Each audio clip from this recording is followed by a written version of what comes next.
Hello and welcome to SPMIS Academy. Today we will analyze important newspaper articles of 24th February 2024. Please note you can download the PDF version of today's newspaper analysis by clicking the link given in the comment section. This is the list of the topics that we will be covering from today's newspaper.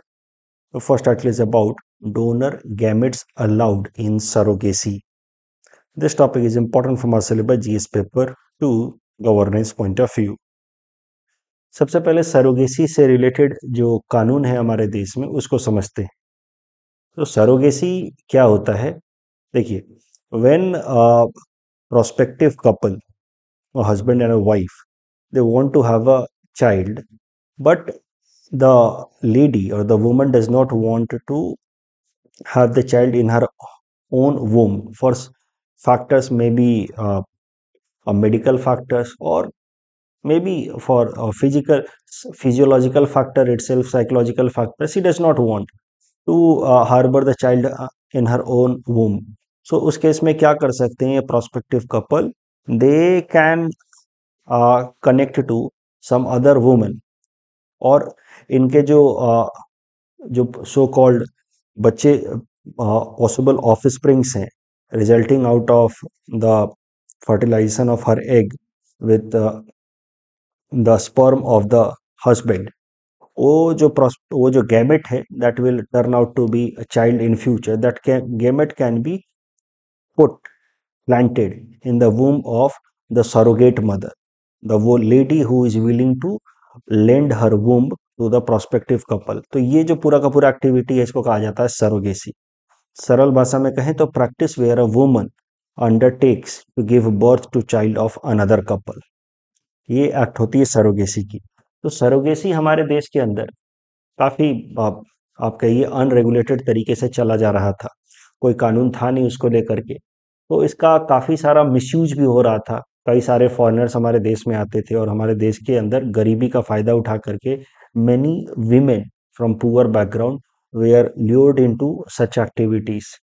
तो इस कारण से overall जो motherhood का concept है that was getting more and more commercialised. Motherhood is considered to be very sacrosanct world wide. India में तो ज़्यादा ही उसको सैक्रोसैंक्ट समझा जाता है, मतलब सैक्रेड समझा जाता है, पवित्र. Yet it was becoming commercial activity. तो एक्सेसिव कॉमर्शियलाइजेशन ऑफ सरोगेसी को देखते हुए कई सारे ऐसे फॉरेन के कपल आते थे और भारत के अंदर गरीब विमेन को फिर वो लोग कुछ पैसे दे करके सरोगेट मदर बनने के लिए इंड्यूस करते थे, ल्योर करते थे. इस पे एक मूवी बनी है मुझे लगता है मिमी. यस. तो इस चीज को देखते हुए फिर भारत सरकार ने एक सरोगेसी का कानून बनाया, सरोगेसी एक्ट इन 2021, जिसमें उन्होंने इस तरह की कॉमर्शियल सरोगेसी को पूरी तरह से बैन कर दिया. क्योंकि सरोगेसी के अंदर मदर का जो वूम्ब है that is being rented out. Commercial surrogacy में that is making mockery of the entire concept of motherhood. That was considered as unethical by the government of India, and that is why government of India banned commercial surrogacy. So after this law that was brought in 2021, Surrogacy Act of 2021, surrogacy is allowed in our country, but only altruistic surrogacy. Altruistic surrogacy मतलब the woman who is willing to lend or give support to the prospective couple, वो इनसे किसी न किसी तरीके से related हो, वो इनको बिना किसी कॉमर्शियल इंटरेस्ट के सपोर्ट करना चाहती हो, तभी जाकर के वो सरोगेसी के सर्विसेज या हेल्प कर सकती है. She can not help the prospective couple with surrogacy just for some monetary consideration. हाँ, जो प्रोस्पेक्टिव कपल हैं ये लोग इसके मेडिकल एक्सपेंसेस को जरूर बेयर करेंगे. जो भी खर्चे होंगे प्रेगनेंसी के दौरान या डिलीवरी के दौरान वो सब ये लोग जरूर खर्च बेयर करेंगे, लेकिन they can not pay money to her in order to have their children in her womb. That is the concept of altruistic surrogacy, for which no monetary consideration is permitted. तो ये कानून के हिसाब से altruistic surrogacy हमारे देश के अंदर बैन हो गया. और भी कई सारे नियम लगाए गए under this Surrogacy Act of 2021. Only a married couple can opt for surrogacy on medical grounds. So these couple must be married if they want. The prospective couple must be married. और ये लोग surrogacy तभी resort कर सकते हैं जब किसी न किसी मेडिकल कंडीशंस के कारण they can not become parents on their own. And the marriage का मतलब marriage between man and women होना चाहिए। ऑफ कोर्स हमारे देश के अंदर same sex union is not considered as a marriage as per the Supreme Court's directive also. कोई कानून नहीं है जो सेम सेक्स के यूनियन को मैरिज की तरह आइडेंटिफाई करो। तो इसका मतलब है कि एलजीबीटी कम्युनिटी के जो कपल हैं they can also not go for surrogacy. It also prescribes age criteria. जो प्रोस्पेक्टिव मदर होनी चाहिए उसकी एज होनी चाहिए 23 to 50 ईयर्स। जो प्रोस्पेक्टिव फादर होने चाहिए उनकी एज होनी चाहिए 26 to 55 years. And the couple must be married for 5 years. उन्होंने खुद के लेवल पे कोशिश की हो 5 साल से, they must be married and they are not able to be a child for some medical reasons, then they can resort to surrogacy. और there are some in eligibility criteria also, मतलब कौन कौन लोग एलिजिबल नहीं होंगे। Couple having child of their own can not go for surrogacy. And child मतलब the couple should not have any surviving child except one who is mentally और physically challenged. तो मतलब कपल का अपना खुद का चाइल्ड नहीं होना चाहिए। अगर मेंटली या फिजिकली चैलेंज्ड चाइल्ड है उस केस में भी वो सरोगेसी के लिए जा सकते हैं। लेकिन अगर उनके पास एक नॉर्मल फुली फिट चाइल्ड है, पूरी तरीके से फिजिकल और मेंटल लेवल पे वो चाइल्ड पूरी तरीके से फिट है, तो वैसे हालत में the couple can not go for surrogacy. And the law allows single woman to go for surrogacy. एक mother single woman can go for surrogacy but a single man can not और is not eligible for surrogacy. Surrogate mother के लिए भी कुछ conditions हैं कि the woman must be medically fit and second she should have child of her own. इसका खुद का पहले कोई बच्चा होना चाहिए and her age must be between 25 to 35 years and she can act as a surrogate mother only once in her life. ये नहीं कि इसको वो कॉमर्शियलाइज कर सकते हैं। She can act as a surrogate only once in her life. तो ये तो सरोगेसी के कानून है 2021 से। सरोगेसी जो हमारे देश के अंदर आप कहिए अनरेगुलेटेड तरीके से चल रहा था उसको रिस्ट्रिक्ट करने के लिए। तो सरोगेसी में एक और टेक्निकल रिस्ट्रिक्शंस हैं on the prospective couple. Restrictions कैसे थे as per the surrogacy regulation rules of 2023। तो इस कानून के अंतर्गत, एक्ट के अंतर्गत कुछ रूल्स भी बनाए गए थे in order to regulate surrogacy. तो उसमें यह कहा गया था कि जो चाइल्ड होना चाहिए as a result of surrogacy, वो चाइल्ड जो होना चाहिए that must be outcome of the egg of prospective mother and sperm of the prospective father. यानी कि डोनर एग या डोनर स्पर्म नहीं चलेगा। ये नहीं कि मान लीजिए कि इस लेडी का एग लिया और किसी डोनर के स्पर्म से उसको फर्टिलाइज करा के प्लांट कर दिया, ऐसा नहीं चलेगा। That was as per the rules. Similarly इस मैन का स्पर्म लिया और किसी और लेडी के एग को लेकर के उसको फर्टिलाइज करा करके फिर प्लांट कर दिया, ऐसा नहीं कर सकते। तो सरोगेसी रेगुलेशन रूल्स ऑफ 2023 से कि डोनर एग्स और donor sperms are not allowed. Child has to be genetically related with the prospective parents. But इसके बाद इस रूल के कारण कई सारे प्रॉब्लम्स आने लगे। देखिए, कई दफा कैसा होता है कि the sperm of the man is itself not able to fertilize any egg, yeah, there is some medical conditions with the woman who is not able to produce eggs on her own। ऐसे हालत में because of that limitation the couple facing such medical limitations were not able to have child on their own because they could not even resort to surrogacy। तो फिर supreme court ने भारत सरकार को आदेश दिया 3-4 महीने पहले ही कि you see the entire concept of surrogacy is to help those couples who are not been able to have child of their own. That is the idea behind surrogacy.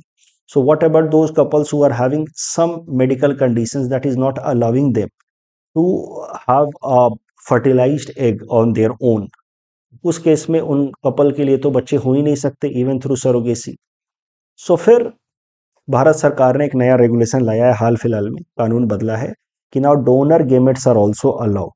So as per the new rules, if the district medical board certifies कि either husband और the wife constituting the intended couple suffers from any medical condition, तो यानी कि husband and wife जिनको intended couple या prospective couple कहा जा रहा है, अगर उनका कुछ मेडिकल कंडीशन रहता है, अगर ऐसा सर्टिफिकेट दे देता है डिस्ट्रिक्ट मेडिकल बोर्ड, तो उस केस में द प्रोसेस ऑफ सरोगेसी में the donor gametes would be allowed, यानी कि डोनर एग्स या donor sperm could be allowed. Surrogacy law in India, Surrogacy Act of 2021 only allowed altruistic surrogacy.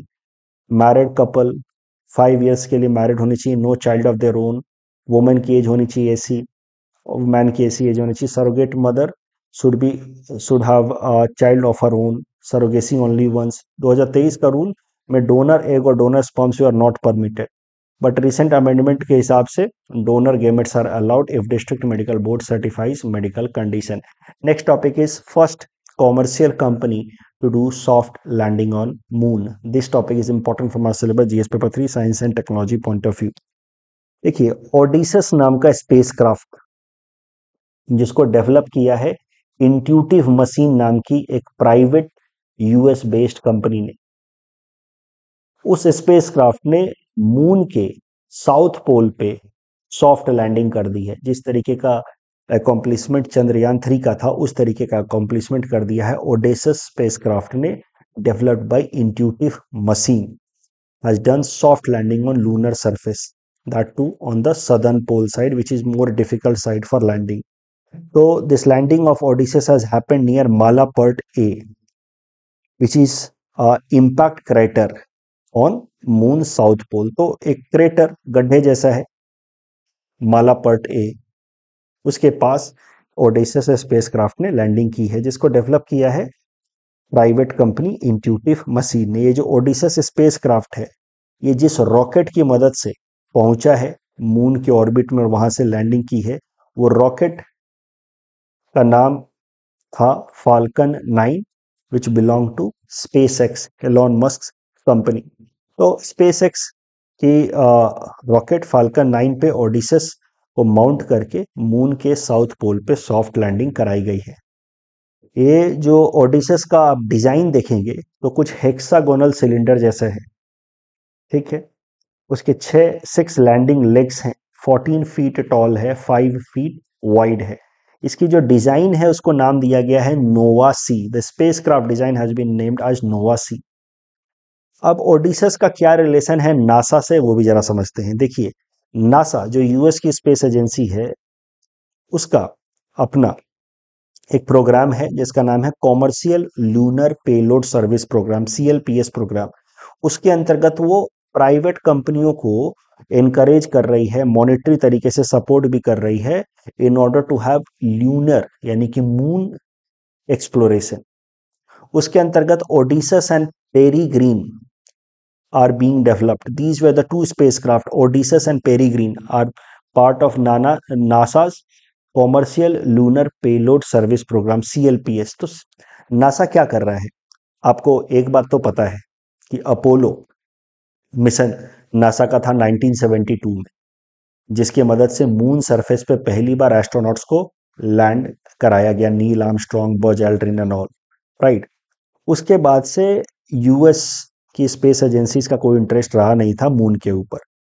उसके बाद से अब जाकर के नासा ने 1972 के बाद अब जाकर के 2023-24 में एक प्रोग्राम शुरू किया है आर्टेमिस मिशन। आर्टेमिस मिशन का गोल है कि लॉन्ग टर्म में मून के ऊपर सेटलमेंट्स कराए जाए, ह्यूमन सेटलमेंट्स। तो आर्टेमिस मिशन को धीरे धीरे स्टेप बाय स्टेप इंप्लीमेंट कर रही है नासा, 3 स्टेप में इंप्लीमेंट करेगी, because the goal is to have a long term presence on the moon surface under Artemis programme. तो आर्टेमिस प्रोग्राम के अंतर्गत ही नासा ने शुरू किया है CLPS, commercial lunar payload service programme, जिसके अंतर्गत नासा इनकरेज कर रहा है, मॉनेटरी सपोर्ट दे रहा है to the private entities to develop their spacecraft for landing on the moon, ताकि नासा जब आर्टेमिस प्रोग्राम को इंप्लीमेंट करे तो उसको सपोर्ट करने के लिए, वहां पे लॉन्ग टर्म सेटलमेंट्स को सपोर्ट करने के लिए प्राइवेट एजेंसियाज भी काफी डेवलप हो चुकी हों तब तक। तो that is the goal of NASA's commercial lunar payload service programme, जिसके अंतर्गत डेवलप किया गया ओडिसिस को, पेरीग्रीन को, और ओडिसिस ने जाकर के पहला मून के ऊपर सॉफ्ट लैंडिंग भी कर दिया है।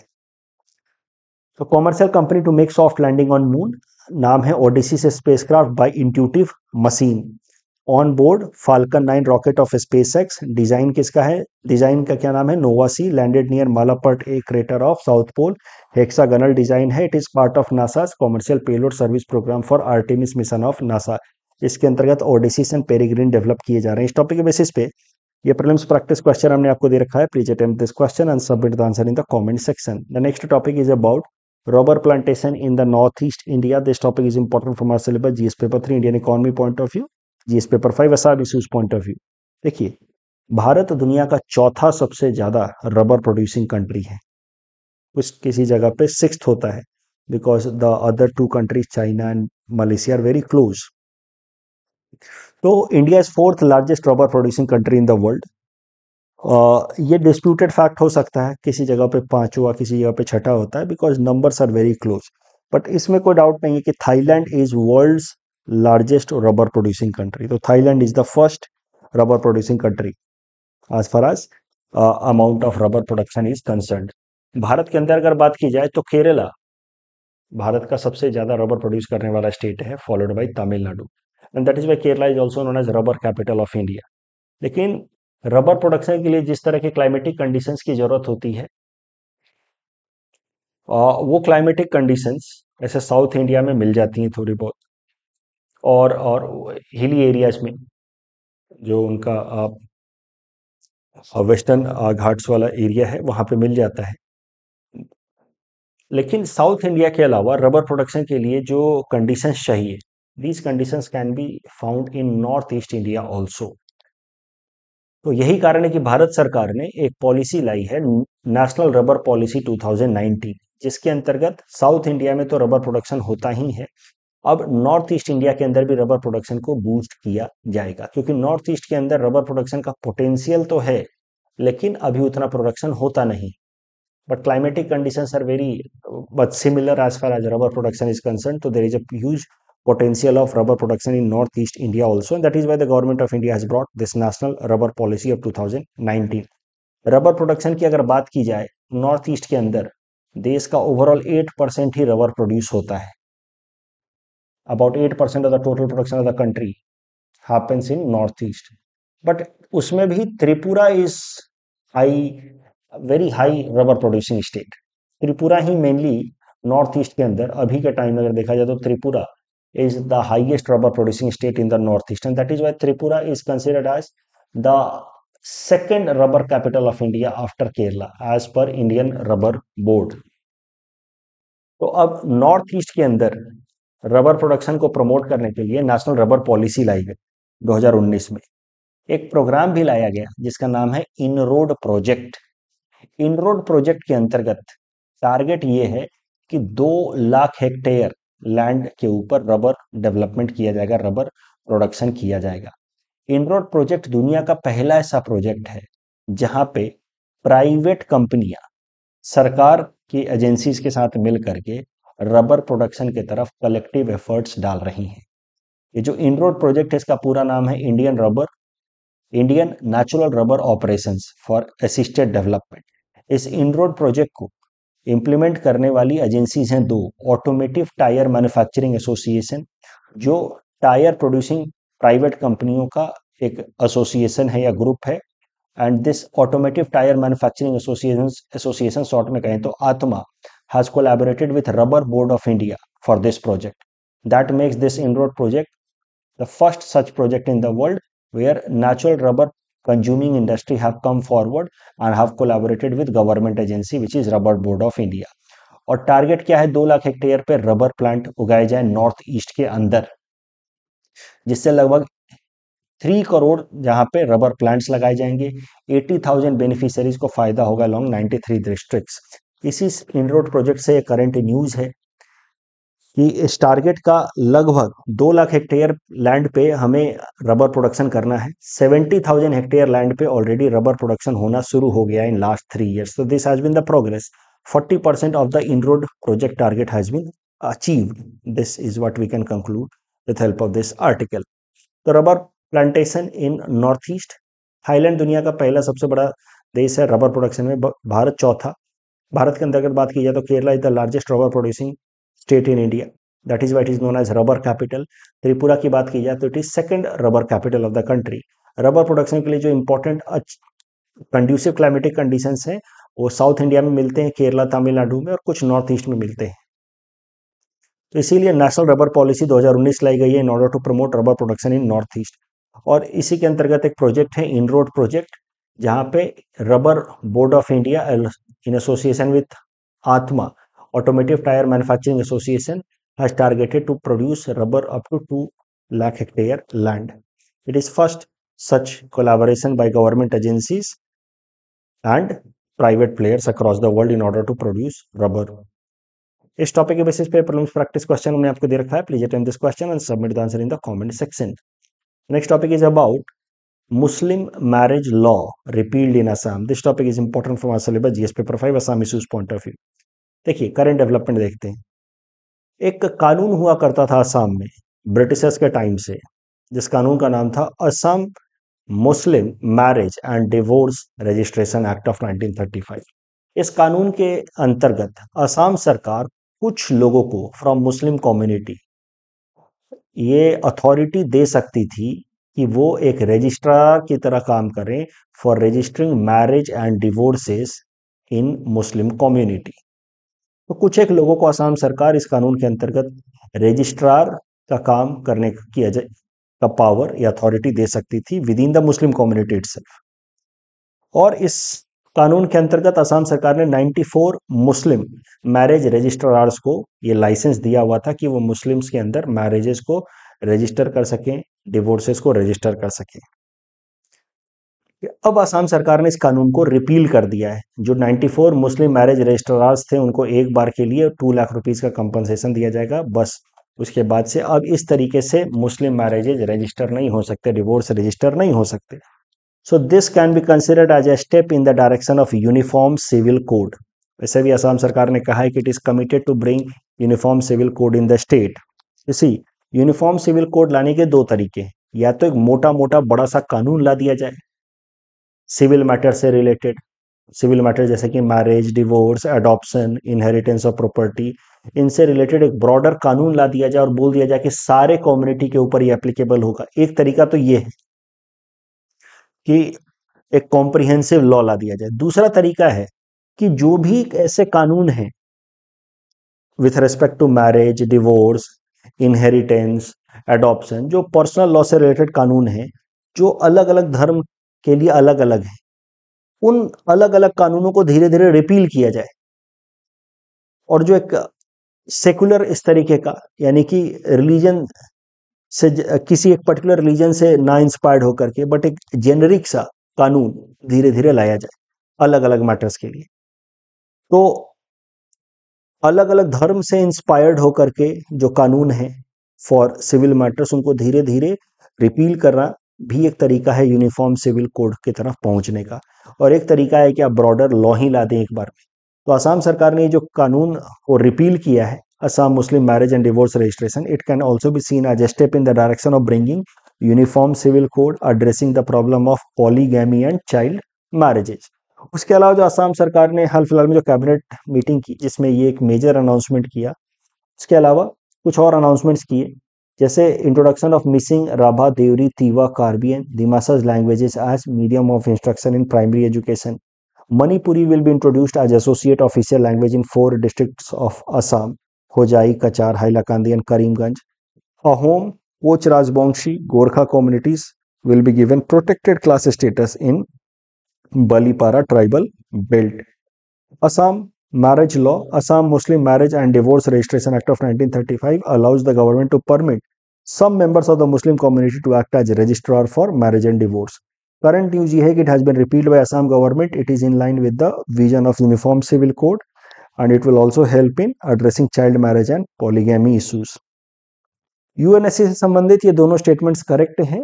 और लार्ज हैड्रॉन कोलाइडर से रिलेटेड पहला स्टेटमेंट तो सही है, लेकिन दूसरा गलत है, क्योंकि ये 27 किलोमीटर लंबा था और वो यूके में नहीं है, वो स्विस फ्रांस बॉर्डर पे है, आउटसाइड जेनेवा।